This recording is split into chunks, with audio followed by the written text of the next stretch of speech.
Hi మిత్రులారా, ఇదిగో చూడండి జనప్రపంచనం. ఈ ఇండస్ట్రీ కొన్ని లక్షలాది మందిని కోటీశ్వరులను తయారు చేసిన ఇండస్ట్రీ.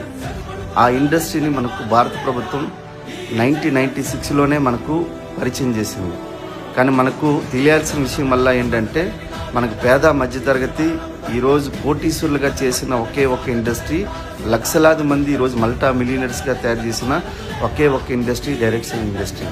ఈరోజు 22,000 కోట్లతో ఈరోజు భారత ప్రభుత్వంలో ఒక అత్యంత అద్భుతమైన ఇండస్ట్రీగా ఎదుగుతున్న ఒకే ఒక ఇండస్ట్రీ డైరెక్ట్ సెల్లింగ్ ఇండస్ట్రీ. ఒక్కసారి ఆలోచించండి మిత్రులారా, ఈరోజు కోటీశ్వరులు కావాలంటే ఖచ్చితంగా కోట్లు పెట్టుబడి పెట్టాల్సిందే. అది పెట్టుబడి పెడితే తప్ప మన కోట్లు సంపాదించవచ్చు అనే విషయం చిన్న పిల్లాడికి అడిగినా తెలుస్తుంది. ఈ అవకాశాన్ని వినియోగించుకుంటే విజేత అవుతావు, నీ తరాలను మార్చిన వాడు అవుతాం. అందుకే ఈ అవకాశం ప్రతి ఒక్కరూ వినియోగించుకునేటట్లు మనకి ఈరోజు గవర్నమెంట్ ఒక పటిష్టమైన చట్టాన్ని ఏర్పరిచింది.